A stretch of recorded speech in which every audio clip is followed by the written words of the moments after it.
Hello, Lisa here. Welcome back to my channel, or welcome if this is your first time stopping by. Today we are going to be doing my Flora and Fauna decks. This is part of my ongoing 2025 deck collection and sort of loose declutter series. So these are going to be sort of animal and plant kind of decks, I guess flora and fauna, just like it sounds. So we're going to be getting into it, but before we do, quick little heads up if you're new here. Hello, my name is Lisa. I am a tarot deck creator as well as YouTube content creator and an author. I will throw up a graphic on the screen so you can see where you can find some of the work that I have that is available to purchase right now on my Etsy shop or on Amazon. And I will also throw a graphic up for my recently funded deck, Unicorn's Journey Oracle from Kickstarter. I think at the time you're watching this, the Kickstarter campaign has concluded. We successfully funded. We met all of our stretch goals. I'm super excited about it. And at some point, I'm going to be opening up an opportunity for late pledges / pre-orders. I don't know when that's happening, but if you want to stay in the loop of all the things related to my creations, the best place to do that is obviously to subscribe here on YouTube, because I do talk about it here, or join my sign up for newsletter. I only send a newsletter about once a month, but I usually include all my major project updates on that newsletter. So if you want to know about things like upcoming launches or get sneak previews of cards that I'm working on for different projects, that's a pretty good place to stay connected to me as well. And I don't spam because I don't tend to want to write a lot of newsletters. So about once a month is the maximum from me, unless there's a special event or something. And sometimes I'll put up a quick reminder, but usually it's once a month even then. So anyways, that is how you can stay connected to all of my work. Let's get into it. So let's start off with a tarot deck, the Oak, Ash, and Thorn. I have this in multiple versions. You'll probably see it again when I get into my mini decks, but this is actually the newest version with the new updated back.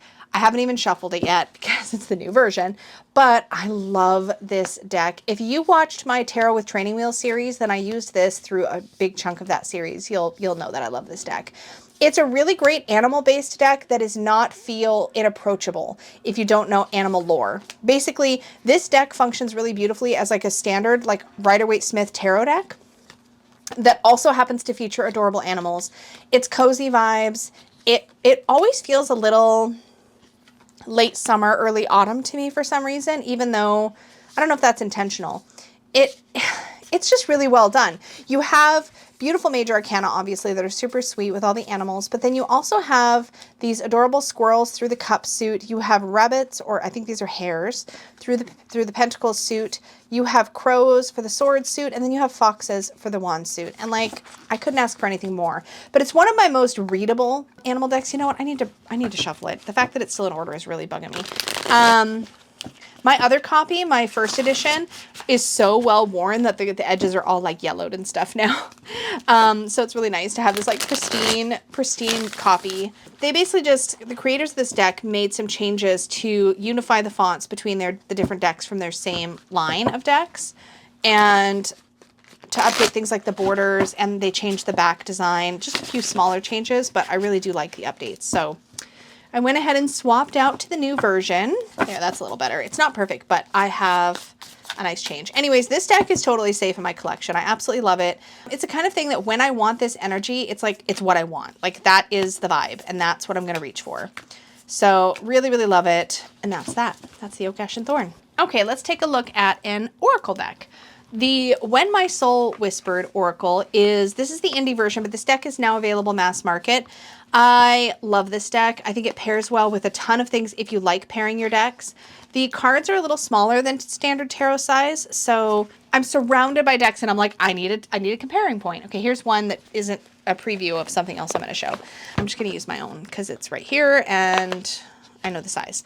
So like, that is the size of my indie version. I'm not sure. I think the mass market version also has a similar size. I don't know if it's exactly the same, but this indie version is rose petally and it's just really lovely. I will show you the actual cards, I promise. So my version, again, indie version has this gold gilding and rose petal. I'm not sure what the differences are with mass market, but I think it's pretty similar. I think the backs are different. Anyway, it's this white background with this watercolor splashed over line art. I love the ladybug paired with the worthy keyword. The keywords are incredible. The color is used really intentionally to call back to chakra energy. In fact, you actually have cards that represent the chakras. This is your root chakra card. And I love that. I love that a lot because I like pulling that into my readings, and knowing it's in here intentionally kind of gives me permission and a reminder to do that, which I love. There's the heart. I said love as just as I pull the heart chakra card. I find that this pairs really well with a whole lot of things, but I do tend to pair it the most with the Unfolding Path Tarot at the moment. Doesn't mean I can't pair it with other stuff, but I think I'm just getting the same cards over and over again. Communicate, boundaries. I think that all the critters that show up in here make sense for what they represent. And I love that. Even though I'm not great with animal identification or animal lore at all, this doesn't feel like a deck that ties me to that. And you'll hear me say that because frankly, if you've watched my channel for a hot minute, you know that my animal identification and animal knowledge is like abysmal. It's so bad. It's so bad. Half the time I don't know what animal I'm looking at. So I like decks that give me usable keywords and don't expect me to just know the animals. And this one is such a great little all-rounder type deck that, again, pairs well with so many things. It's really intentional. It's really smart the way that it's created. And it's a little treasure in my collection that I love. And this particular one is very safe for me in my collection. So that is When My Soul Whispered. And yeah, I just didn't know what other category to put it in, but yes, it pairs so well with so many things. Love that about it. This next one, like on one hand, I never reach for it, but on the other hand, it's really beautiful and like it's lore for me. So this is the Pacific Northwest Tarot by Brandon Marnell. It is, in my opinion, if I think of just like a straight animal deck, the way that I tend to think of animal decks and like what they are, I've got two. I've got this one and the one that I'm going to show next for tarot. And sorry, for animal tarot, that is. And this is the classic sort of, there's a different animal energy on every single card. Love that the box opens up flat. I wish there was a ribbon bookmark in here. That's my only like complaint about the box. But really beautiful, deep, deep, deep forest green edging that perfectly matches the color on the back of the cards. Like it's just a really good match, really excellent shade matching there. I grew up in the Pacific Northwest, so this features animals that I find familiar and in that way find very comforting. I love the art style. That's an anemone, anemone. And it's not just animals, there's also plants. Like here we have the Ace of Wands, and I believe that's a daffodil. Lisa, why do I even try? It's obviously not an animal, but like it's a plant. Canna? I'm confused. Canna. I think that's the plant. I'm pretty sure it's a plant. Like, this is why I can't be trusted. Anyway, most of the time it's an animal or an insect or something. Like here's the Two of Coins, and it's going to say ladybird, I bet you, or ladybug. Let's see. Two of Pentacles. Let's see if it says ladybug or ladybird. Oh, two-spotted lady beetle. So here's what I love. Here's the thing that I think makes this special, besides the fact that obviously we have animals on all the cards. But listen to how this is written. The beetle had barely taken flight when forces larger than herself intervened. The gust of wind took hold of her tiny form, overpowering her gossamer wings, and tossed her like a coin into the air, heads or tails. She lost sight of her leafy, aphid-covered destination in the tumult. Fighting the wind to find it would be impossible. Instead, she retracted her wings for protection, tumbling through the gale. When she could safely open her carapace without fear of the wind tearing it away, she extended her wings and stopped her spin. She rode the wind, steering along its currents, uncertain where it would take her, but knowing she would make the most of it. That is the entire card entry. So the thing is, there's also keywords: steadiness, adaptability, maintaining balance, even when tossed on the wind. The idea is that the way the guidebook entries are written is narrative, like you're just being taken into a story, and I am a sucker for that. I love that. It's actually my favorite thing about this deck, besides the fact that the animals are and plants and creatures are things that I grew up around and that are familiar to me and that I recognize particularly when I read about them. What I also like is that in the guidebook, it tells you what it is. So in the Hermit, yes, I'm sure that's probably a bear. But listen, y'all, I'm not confident about it, okay? So I'm going to go here, and I'm going to click on, oh my gosh, I'm going to turn to, gosh, that's how you know you spend too much time on the computer. It's a black bear. So it'll tell us, black bear, then we get keywords, and then we have our little narrative about this bear, and we hear about this little story. And so that is something I absolutely love about this deck, and one of the reasons it's safe in my collection. Do I reach for this a lot? Absolutely not. No, because I don't have that animal lore baked in. But reading for myself with this deck is such a joy because I pull a card and then I go into the entry and I read it and I feel like I get something from that because of the way that it's written, even if I feel like I don't know a ton about that particular animal. But mostly what I love is that when I go through this deck and I see the plants, the flowers, the birds, the insects, the animals, all of it is something I have seen or been exposed to in some fashion in the area in which I grew up. I love the Fool as the river otter so much. And so this stuff this has familiarity. And I feel like when it comes to animal decks, there's something special about this one because I don't feel like it doesn't feel like I'm being taught. Like I don't have to study. Did I flip some of my cards? I sure did. I don't feel like I have to study this deck necessarily, but it is something where everything I need is in the guidebook. So I don't have to think too hard about it. I can just work with it. Again, I don't tend to reach for it a lot, but I'm so happy I have it and I couldn't see myself letting it go. So anyway, that was a long time spent on that one, but you know what I mean. It's special. It's Pacific Northwest. And again, I absolutely love the way the guidebook is written. Not very many creators do that kind of thing. If you know my work, you know that I like to pull story into my work. And so I have a real soft spot for it. And I love my little otter bag that it lives in. But anyway, love that one. It's safe. I don't know that I'll be getting rid of a lot in this category, actually, even though I feel like I should. Here's one that I never can quite make my mind up about, even though I absolutely love it. And it's always been safe. But this is the Brady Tarot. And this is a very well done animal deck. I love this box design where it's just like soft with like this spot gloss accenting to make the design. It's really elegant. This is the second edition of this deck, I believe. The first edition I had was a little smaller and had white borders. And then this version came out where it was a little bit bigger with black borders. And I needed the bigger because it's quite a lot going on here. This was all lino cut artwork, as I recall. And there's keywords baked in, which is one of the things that keeps me coming back to this deck. Well, there's actually a couple things that keep me coming back to this deck. Number one, it is very raw nature. I would say that if Pacific Northwest was if I was going to do like light and shadow, ooh, maybe this is something to think about. I think I might have said this last year too. But something I could do is perhaps pull in the Pacific Northwest Tarot and the Brady Tarot as light shadow for envelope readings. I think they would actually really bounce off of each other really nicely like that.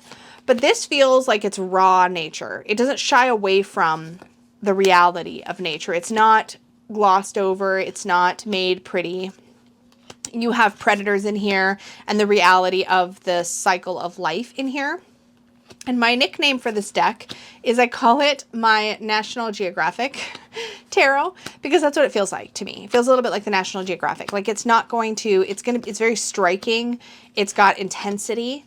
It's not something I've ever really reached for much for clients because of course you get cards like this and it's a lot. And I think it's also quite dark. In reality, I think outside of something like the envelope readings, I just don't know. But one of the reasons that I continue to kind of hold on to it and find it special is because there's nothing else quite like it when it comes to animal decks. A lot of animal decks, again, are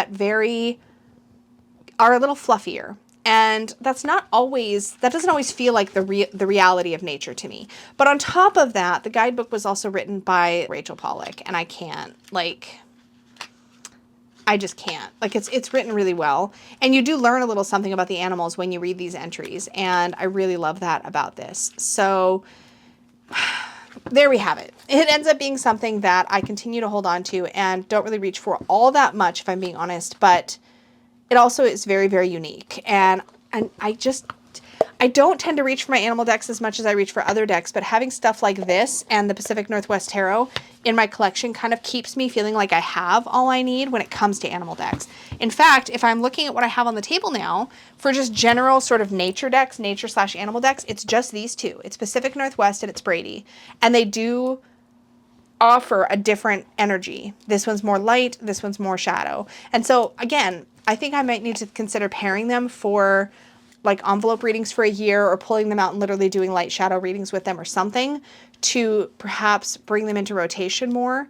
But I'm content to have these. And because I have these, I'm very rarely tempted by other decks that are animal roundup style tarots. So these are definitely things that sort of scratch that itch and keep me from over consuming this kind of thing. Because I think left unchecked, I would tend to want to acquire a lot of animal decks. So these serve that sort of general animal roundup function. Whereas a deck like the Oak, Ash, and Thorn is like my cute animals but RWS deck. It's like feels like this is like readable standard RWS. It's not asking me to understand a lot of lore. These ones are animal lore decks, but they're they're like, you know what I mean? So like this serves a different purpose, and these two sort of serve the same purpose, but in different ways. Hopefully you're following. Are you following? So, but that's actually it for tarot, for my general animal tarot. So I have actually in the past, in previous collection declutter series, pared this down, but these are the two that I always end up keeping. So I think I actually have this part of my collection pretty well sort of honed in. Okay, let's look at another animal deck, and one that has been in and out of my collection, by which I mean it's been in and out of my purgatory drawer, but that I just continue to just hold on to. This is the Animalkin Oracle. I've talked about this for years on my channel, and I just continue to keep it. And I think I will continue to keep it because I really like the way it's put together. And this exists still, I believe, in the mass market it's got a different box, and it's got different card stock, and it has different card backs. And one of the reasons that I have hesitated to let this go is because this is on Hay House's old card stock, when their card stock was really nice, like matte laminated, felt really good, and didn't bow, and was just lovely. I miss this card stock, and this is my example. Whenever anybody asks about Hay House, I loved this card stock that they had, and they don't do this anymore, but I wish they would. But in any case, this is a very unique animal oracle deck, and I just love it. I love all the crazy borders. I currently have this paired with the Tarot of Curious Creatures, which is not a deck I would classify. It is an animal deck, but it's like anthropomorphized and super goofy and funny, and I put it in a different category. But this works really well with that. It brings in the playful energy. I love that there's a system here. There's suits here. You don't have to pay attention to it if you don't want to. There's card numbers. You don't have to pay attention to those if you don't want to. But also it tells you on the card what animal this is and what the keyword is. So here we have pig, abundance. Here we have butterfly, change. And I'm sure there's tons of people with animal decks who are like, you don't need to tell me what the animal is. But listen, people, I need you to tell me what the animal is. Because I'm one of those, and I would never know this was a woodpecker. I would say I would not even though I've seen woodpeckers in real life. I grew up with woodpeckers in my backyard, but I cannot identify them on a picture. I would probably call this a cheetah. I'm not kidding. Like, my animal identification is that bad. Thank you for telling me it's a jaguar and what the keyword is. I love that there's unicorn, ladybug, and dragon energy in this deck. It's something I talk about in animal oracles, is I love when there's a unicorn, a dragon, and a ladybug. I didn't mention it, but in the When My Soul Whispered oracle, there's also a unicorn, a dragon, and a ladybug. And none of those things are technically animals. One is an insect, and the other two are mythological creatures. But I love when they show up in animal decks. This also has a phoenix. But anyways, this is a really fun deck, and I believe it began its life as an independent deck and then was picked up for mass market. But the quality of this particular mass market copy is really beautiful. The fact that it tells me what all the animals are so I don't have to think about it is like, this is the way I need animal decks done. I want the animal name and I want the keyword on every single card. And I kind of wish this was the case on the Brady Tarot and on the Pacific Northwest Tarot as well, if I'm being completely real with you. Like, I love them. I love them. And it's so simple. It's so simple. It's watercolor, I believe, with some line art. I think that's the style, but I don't know. Maybe not. Looks kind of watery to me. Anyway, I love the Animalkin. I put it away for a long time, but then I missed it. And then when I was looking for another good pair for Tarot of Curious Creatures, because I moved its existing pair along, I was like, oh my God, this is perfect for it. So this became its perfect pair, and it's been working great that way. So this is Animalkin by Sarah Wilder. Again, the version you can get nowadays looks a little different, and it's probably on the current cardstock, sadly. And that's the other thing. If I ever let this go and I ever miss it and decide to buy it again, it will never be this exact physical copy again, like this style. And that would make me sad. So I keep it. This next set, I regularly think of letting go, but I don't. Because again, it's just one of those things where as long as I have these, I'm not tempted by other things in this category. So it's kind of like one of those situations where I keep this so that I don't buy other things, even though I don't really reach for these. But if I ever feel the need to reach for these, I have these. If you've seen my collection videos before, you've heard me talk about these before, but this is the Magical Dogs and the Mystical Cats Tarot, and they live together because this is just classic dog tarot, classic cat tarot. I do not feel the need to reach for these generally. But there may come a time in my life when I really want a dog deck. Like, oh my gosh, heaven forbid, when my babies are not with us anymore, when our little fur kids are no longer with us, I may really want to tap into their energy, and I may want a deck like this. And one of the reasons I love this Magical Dogs is because it's not one specific breed. It's not, it just shows dog energy. Like, look at the fire puppy for the page. Oh my God, it's so perfect. All these different breeds are represented. And so I feel like it captures the spirit of dog energy really, really well. Of course, this is a Llewellyn deck, so it's got a nice big guidebook with it. Sky Puppy. This feels like dog energy to me. It feels like dog behavior to me. And also the fact that it's not any specific dog, because I've talked about this before, but for me, I've had like the Dachshund. I had the Lowrider deck. I've had decks that like dog decks that are featuring a specific type of dog, or that feature photographic quality like images of dogs, and I don't like those because they're not my dogs. And this deck, I don't expect it to be my dogs, if that makes any sense. And so because I'm not expecting it to be my dogs, I feel like it can speak dog energy to me. I don't know if that makes any sense. I'm not looking for my dogs in here. I'm not sad they're not in here. I don't need that. Because this is kind of like a Rider-Waite-Smith deck with dogs, but with dog attitude and dog playfulness and dog inquisitiveness and dog energy. Do you know what I mean? But so this has always sort of scratched that itch for a doggy tarot for me.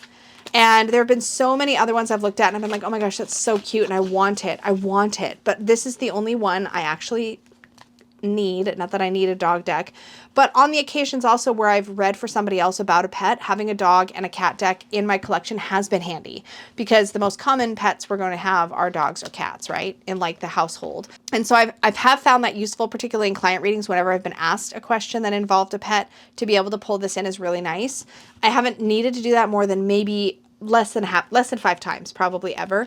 And then this is the Mystical Cats, and it is the same kind of vibe, only now it's cats. And because I have this, I don't feel like I need any other cat decks. And again, if you watch Danny and I on Hot Takes, you know that we managed to feature a cat deck in pretty much every single one. There's always a new adorable cat deck coming out. And having this keeps me from being a sucker and just trying to purchase all the cat decks. Lisa doesn't need, I'm going to speak about me in the third person now. I don't need cat decks. I don't have cats. And I think cats are great. And cat energy is so specific and unique. And this deck captures it really well in my view. But I don't need cat decks. And having this kind of helps me ensure that I don't buy more cat decks. And so in a way, these two decks sort of serve a function of keeping me from being tempted to buy other cat or dog. This is so great. Other cat or dog decks. The Demon Cat. That is amazing. There's some great stuff in here. And again, if I ever feel the need to dip into this energy, I have this available. I think that if I were going to be tempted to let go of either of these, it would be the cat one, but now they're kind of like a set in my brain. And they even live in this like divided bag. This is when Peggy was making these standard size divided bags that have like a little divider, so I can keep one on each side. And it's a little paw print bag. And I know every single time I see this on my wall, I'm like, I've got a cat deck, I've got a dog deck, I don't need any others. So sometimes things like this just keep me sane and grounded. And from feeling like I just got to catch them all, because I don't. So I keep these mostly for that reason. And that means that they're still safe, because otherwise, if I were to let one of these go, I know I would just end up acquiring another cat deck down the road or another dog deck down the road. And these are great decks. These are fabulous cat and dog decks. I love them. Okay, so this is an Animal Oracle. This actually is both. I forgot. So this is the Woodland Wardens deck by Jessica Rue. This is such a special little mass market deck. This is Andrews McMeel Publishing did this one. There is now a Woodland Wardens Tarot coming out, or out now. By the time you see this, it might be out. But the art style doesn't feel like this. It feels more like the Good Fortune Tarot with Barbara Moore by the same artist. This has a very specific energy. And I think it's difficult to translate this over into tarot, but this is special. What I love about this is that on every single card, you have an animal, and it's named, and a plant, and it's named. The quail and gooseberry, and then there's a keyword, anticipation. Here we have the horse and bluebell, and it's modest fortitude. The snake and ferns, starting over. The ram and dahlia, determination. And oh my gosh, y'all, the whole thing is like this. And then on top of that, when you get into the book, you get these just apps. First of all, the book is formatted beautifully. We have these drop caps here. We have questions that we can use for journaling. And then it actually will explain to you how these things correspond to the meaning of the card. It is such a well done little card set. And if you want an oracle deck that has a lot of depth, this is such a great one. The spider and passion flower, creative ingenuity, the butterfly and snowdrop for hope, Trout and Lily of the Valley for purification, etc., etc.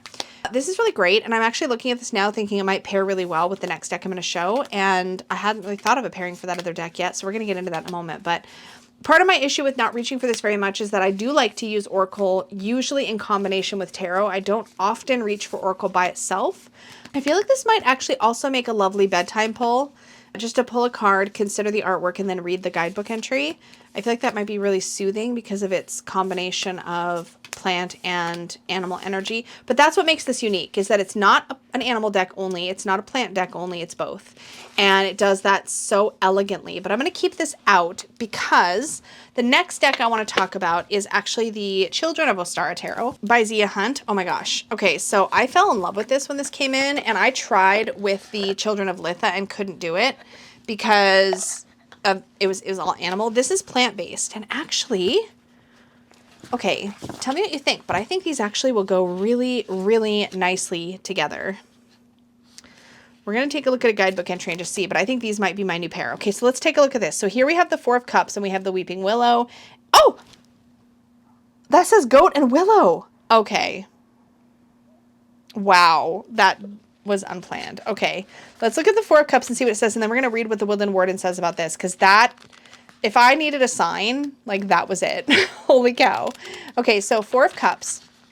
Here's what it says. There's, first of all, Zia has a little poem. This is such a beautiful deck. So Weeping Willow, and then it says, down beneath the willow tree, tears that fall in sadness or glee are wasted not, for she shall see into your heart and set you free. As tears fill the pond at her roots, countenance falling as a star shoots, never you know what you may miss, pining away after the dream of a kiss. She says that your wishes wax and wane, just as clouds gather and part with rain. She will teach us what pain we can abide and help us to let all others subside. So that is the Four of Cups. Let's see. The Weeping Willow is famous as the tree under which fairy tale maidens sit beneath and weep bitter tears of wanting. Yet willows offer sage, if silent, comfort. Better still, in many tales, she often takes those wistful daydreams or innermost wishes and grants them, or else delivers magical aid to the protagonist. In the mundane world of reality, several varieties of willow bark possess the ability to release physical pain and make an especially helpful remedy for head and back aches. This therefore links the weeping willow to pain relief, both physical and emotional. Upright, we have enough to feel sated, and so have the luxury of looking beyond our basic needs. Reversed, this card may indicate time wasted on wishing and blinding ourselves to real opportunities in so doing. It may also indicate an inability to feel satiated or soothe the pains of desire. So the willow meaning is melancholy, mourning, wishing, and healing. And then the tarot upright, considering opportunities, release from pain, desire, and satiation. So here we have overcoming obstacles for the goat and the willow. I can't believe I got willow together like that. That was crazy. Okay, anyway. So this is card, it's Roman numerals is the only thing. So that's 11. So you kind of have to know your Roman numerals to navigate the guidebook quickly. Okay, so here's what it says. The goat is a symbol of balance, jumping with ceaseless energy, perching easily on even the narrowest footholds. Its vitality and grace are enviable. The willow is a symbol of mourning, often appearing on gravestones. In Greek mythology, willows are said to mark the entrance to the underworld. When combined, the goat and willow show us that there may be losses to suffer, but we can overcome them with renewed energy and the right balance. A recent loss may have you feeling down, or a new unfortunate obstacle may have appeared in your path. Realign yourself with your goals to regain control of the situation. You may be feeling off kilter. The negative energy in your life may threaten to overcome you. Let the spirit of the goat lead you to a sense of harmony. Remember that life is balance. We cannot appreciate pleasure without experiencing pain. That second bit was reversed. And then how can I better achieve balance in my life, and how can I plan ahead to navigate the obstacles in my path? That was wild. But I'm really liking, here we have peony, and that's iris, I believe. Here we have blackberry. That was just the coolest thing. The boar and the pumpkin. Here we have the elk and ash. I mean, what a cool thing that you could even have those synchronicities come up. Here we have the Queen of Cups, and she's an apple tree. And here we have the hare and the oak. We have chili peppers, and then we have the vulture and asphodel. Anyways, even though, like, at first glance, this artwork might not immediately feel, like, harmonious, the fact that these both have this, like, rich, kind of more botanical energy with just a bit of the animal in the Woodland Warden Oracle, I'm sold on these as a pair. Wow. That makes me really happy, actually.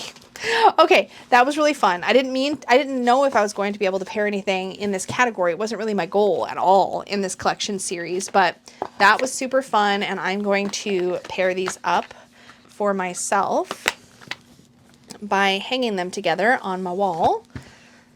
And that's always a win to me. So we're going to put this one, so yeah, this one is still very safe. And it's, again, there's not a lot of Oracle decks that do this kind of job. So such a special one, real happy with it. So those are going to go together. Yay! This is one that I used to use all the time, but haven't for a long time. But I think it's going to stay for now. This is the Botanical Inspirations deck and book set. It's based on the language of flowers. But I have to admit that what I've always loved about this, oh wow, my box is like, we're getting kind of loosey-goosey here from all the opening and closing. It actually comes with a little cheat sheet for what the different flowers like meant in the secret language of flowers. So like Amaryllis was determination and creative achievement, Clematis, intelligence and mental beauty, etc. I kind of just ignore that and leave it on the bottom under the ribbon.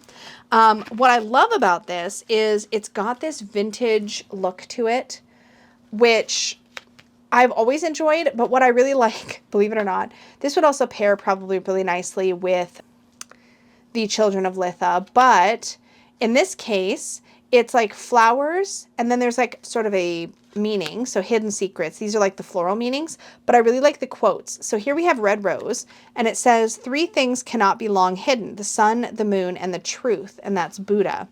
But then if you go into the actual booklet and you look up Red Rose, you also get a little inspirational message in the guidebook. And I always find lots of little tidbits from these. So for example, this says, keeping secrets not only keeps others in the dark, but keeps them at a distance.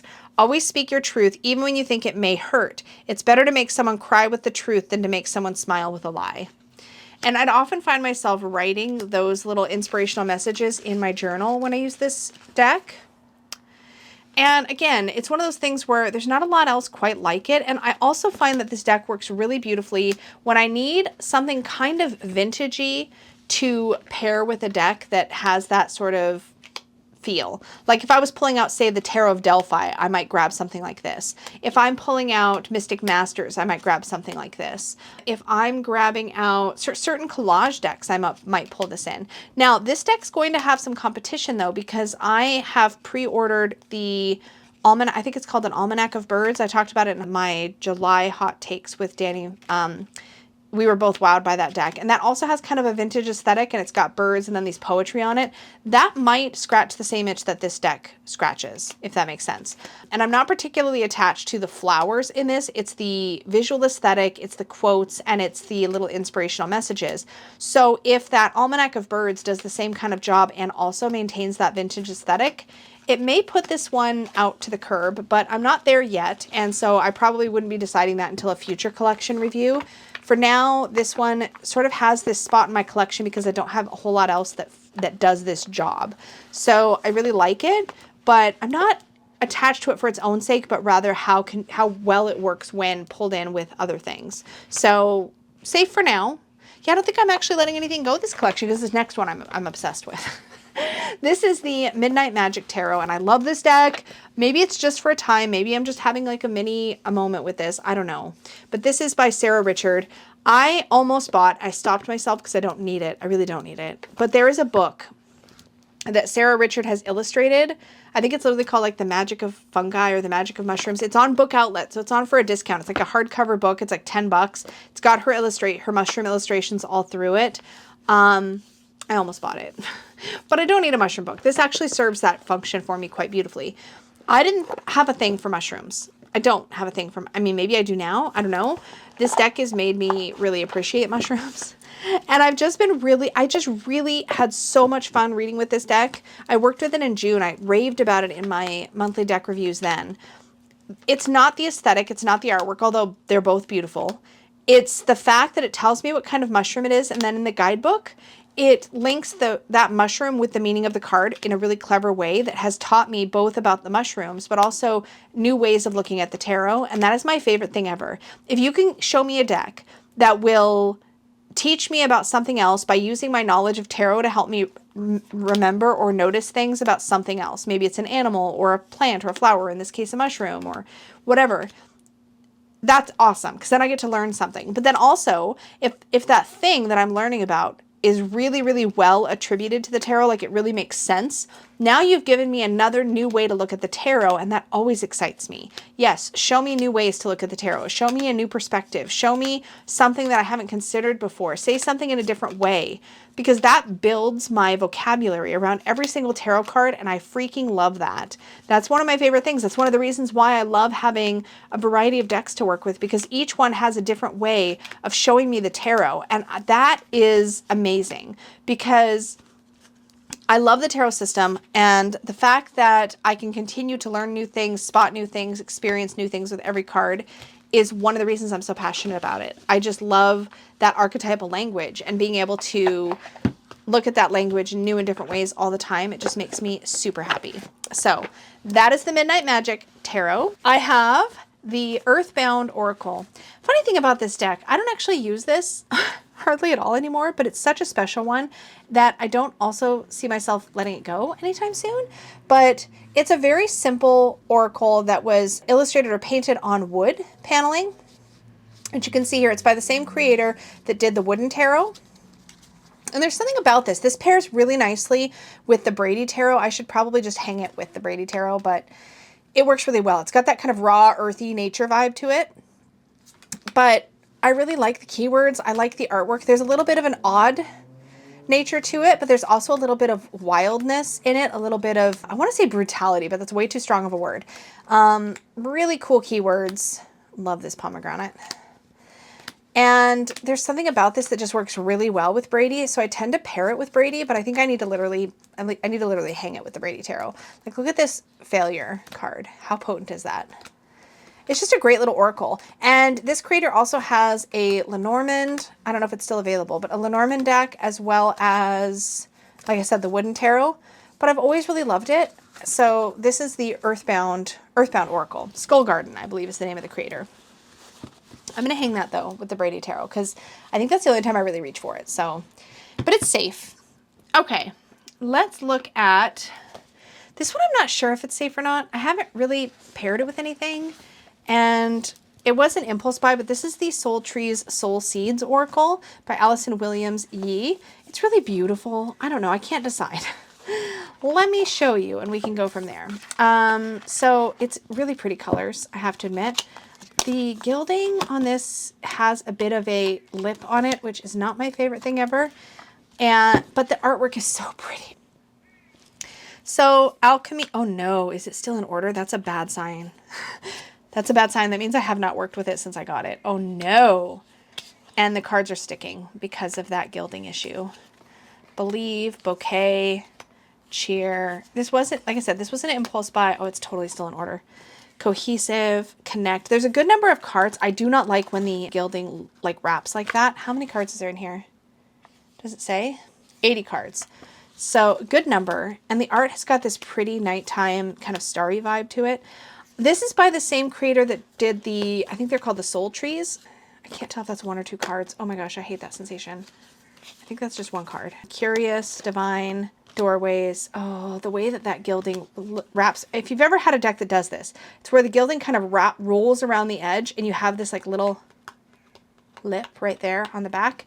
It really affects the shuffle, and I bet you that is why I haven't worked with it. It sounds like such a shallow thing. It's so beautiful though. It's such a shallow thing, it truly is. But it shuffles crap when you get that lip. Like the cards just don't want to, they don't want to shuffle properly. I don't know how to describe it. Oh, that's going to bug me. It's like it's like nails on a chalkboard. I don't know how to describe it. Oh, that's a bummer. But again, I picked this up, I'm pretty sure, when Dawn Michelle was in Vancouver visiting me, and we went to a metaphysical shop a little distance from my house, and I remember picking this up there. And again, it's really pretty, and it was not inexpensive, but that sensation on the cards is not it. It's not it. And sometimes it's just luck of the draw. It's not that all decks, but you can even see how it's clumping. See that? That's what it'll do. I think this is chopping block. Just the fact that I've had it that long and not missed it, not felt like I need to reach for it, is pretty telling to me. I think I'm going to chopping block this one, which is a darn shame because it is really pretty. But also, if I could think of like, I don't know, the perfect deck that is just like, I have to have it to match with. I say that because I don't use Oracle alone very often. And these days, if I'm using Oracle alone, I'm using my own Oracle deck. So there's that. But I think this needs to go on the chopping block. Uh-oh. Okay, let's talk about this one. This one is safe. This is the coolest deck. This is the Tree Whisper Oracle, and this is the Secret Garden edition, which is the more spring summer. Oh, there's something so spectacular about this. So this is by Max Black, and what she did is she took tree photography and then she mirror imaged it, and you get these incredible faces happening. Are these cards that thick? I don't remember them being that thick. They're actually a really nice thickness. Anyways, these aren't edged. I don't have to worry about any of that. And they're quite big cards too. So here is my Unicorn's Journey Oracle card, because this is standard tarot size. So like they're quite big. They're quite big. I'm trying to throw my Oracle deck around. This is really great though. It is really magical to work with. You really feel like you're communing with nature. You feel like you're having a conversation with tree spirits. It's really hard to describe. There's a name for this. There's a term, pareidolia? I think it might be called pareidolia, where you see faces in nature, but because of the mirroring, you get this energy coming through. This is interesting because this is like a doorway, not a tree. I don't think I even knew that card was in there. It's so hard to describe because it did not come across for me on camera as much as it comes across for me in real life. It's incredible. I feel like I could just lose myself in these images. And the keywords, of course, are wonderful as well. Here's the Secret Garden. This image in particular literally reminds me of the book, The Secret Garden, which if you've never read it, it's a classic and it's so lovely. I should get a really nice copy of it actually, because I loved that book. Anyway, patience, empathy, sovereignty. Love this one. Roam, autonomy, abandon. There's just nothing quite like this. I don't know how else to describe it. It is real special. There's different editions. There's a like wintry looking one. There's like an autumny. The original one is sort of tall and skinny and like much more autumny. I don't know if it's actually autumn, but, and then there's like a wintry one. They're not inexpensive to bring in. This was one where the deck itself was super expensive. The shipping was super expensive. And then the customs was insane when it did come in. So it was quite a treat, but this one feels really special. I have looked at the other editions and considered them, but it's such a unique thing. Oh my gosh, look at him. It's incredible. Really, really cool. I don't reach for it a ton, but I don't think I need to for that. Okay, let's look at another. I have this in the Flora and Fauna category, but this is just super cozy. This is my Cottage Witch Oracle. This is by Krista Chronicles. I have like just this massive mega deck going on here. I think I pulled out the Christmassy ones, and look at how many cards. I think I pulled out my Christmassy ones, and those actually live in with my Christmassy tarot. But it's just a really great combination of like objects and, no, wait, that's a Christmassy one. Wait a minute. Are these my Christmassy ones all together? I don't know. I must have them all together. I must have it all mixed in together. Gloves. Jacob Marley. These are Christmas ones. Coffee, begin. Okay, I don't need to segment them out. I can do that some other, oh boy. Gingerbread, pomegranate, tea, pine. These are definitely the Christmas ones. Well, not Christmas, but winter. Stag. Crow feels like fall to me. I think I put them together because then I can like just customize out a chunk whenever I want to. Witch, hot chocolate. This is just fun, frankly. And I love the selection of keywords. I love the little art. I love the vintage vibe. It's just a lot of fun. There's Krampus, cinnamon. There's a lot of holiday ones in here. But then we've got like plants and birds. Here we have turkey for fear, pumpkin for flourish, clove for energy, time magic, cardinal memories, dragonfly. It's just, this is great. And it pairs well with a lot of different things. I don't reach for this a ton, but I really liked pulling out little seasonal chunks to use. Like earthworm would be such a great like spring energy. And this is the Cottage Witch with I think pretty much all the expansions. There might be a new expansion since I got these ones. But I just love it. It's so simple. It's such a simple concept, but it's put together really nicely. And I like it. So there's that. And it is fun to have such a big stack of cards so that I could go through and literally select ones that feel like different times of year or that go with different decks. It's just fun. And I have it in this garden bag because it reminds me of Krista's garden. Anyway, that is the Cottage Witch Oracle with its expansions. Safe. Let's look at another tree deck. This is such a special one, and this one actually pairs really nicely with Unicorn's Journey Tarot. I'll show you in a second. It's actually a really good pair. This is Silvenkind Oracle.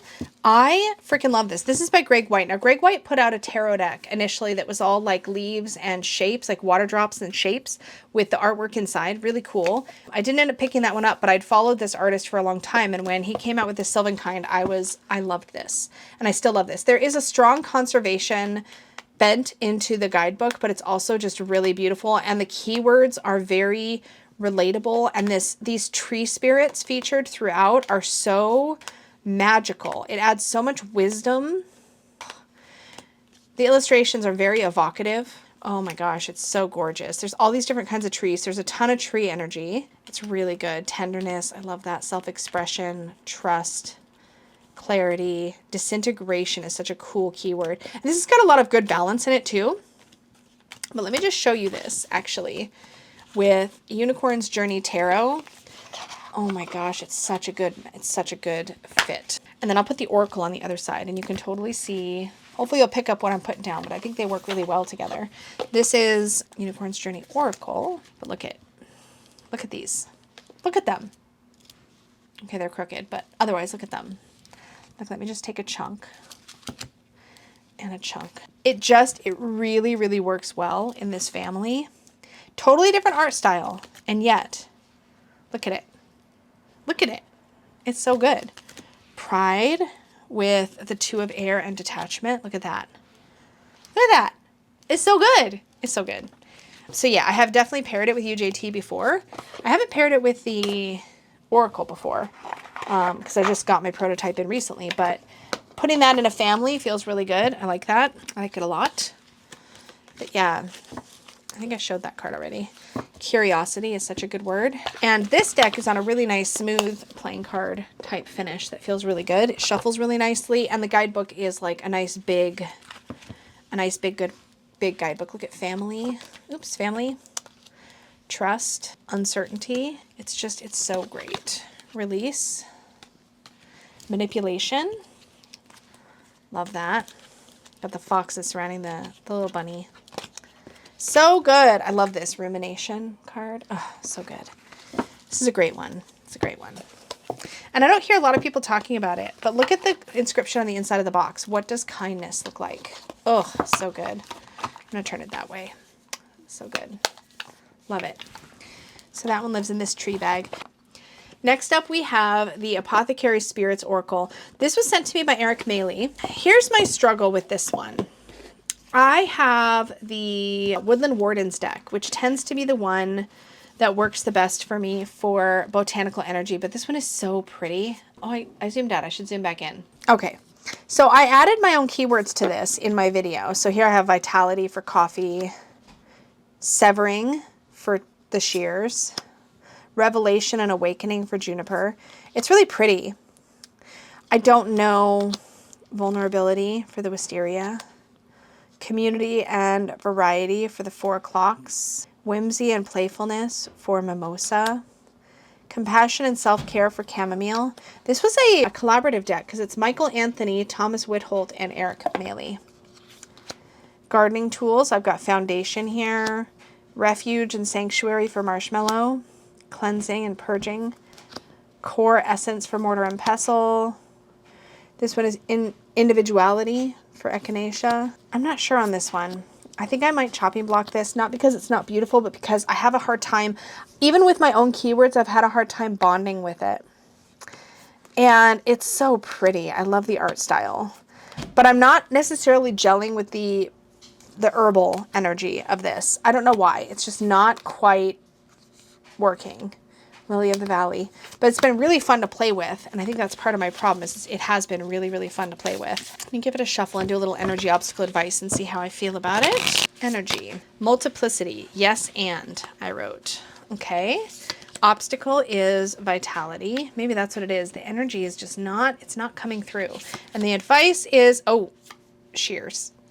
Well, that feels very telling. It's kind of like, despite my desire to be open to this deck, yes and, right? It didn't have keywords, and I knew that I was going to need to modify it to see if I could work with it, which I did, and it still isn't quite working. The energy, it's not connecting for me, and the shears to me is with the severing is a very clear, it's okay to let it go kind of energy, but we'll see. This one's going to go on the chopping block. We'll see where it ends up at the end of this whole collection, but I think that's where it needs to go for now. And it makes me wonder if I should revisit some of these others, but we'll see. Okay, this one, the Illuminated Earth Oracle. I've had this deck for ages. It was one of the first ones I ever edged, and one of my first, it might have been my first indie deck purchase, but it was definitely one of the first. Got this navy blue edge, which complements the backs really nicely. This is by Claire Mack, I believe is the name of the artist. Yep, Claire Mack. She's since done the Faceted Garden Oracle, and she did a tarot that I bought and totally did not end up gelling with. But there's something special about this one. It is very earthy. It is very grounded. And this is a really good all-arounder oracle that I can pair with a bunch of different things. So it kind of exists in its own space. I love the richness of it all. And I love the way the cardstock feels. There's something really different about this, but I have used this deck a lot. There's some really great keywords in here. Then there's something random like plants. But you know what's funny? I'm looking at this now. I wonder if this is one of those ones that I would miss or not, because I used the heck out of this when I first had it, and I've used a lot of it a lot over the years. But I do wonder if this is one that has kind of run its course. It's hard to say. Grief, abundance, reincarnation, meander. I still remember the day that I bought this. I was watching a Samantha Menzo video, and she was gushing about this deck, and I didn't make it past like the first 4 or 5 cards before I bought it. It was definitely a influencer moment for me. I was totally influenced. Multiverse. Yeah, actually. It's so funny. Like, I'm gushing about it, and yet at the same time I'm looking at it now and I'm like, are we breaking up right now? Like, we might be.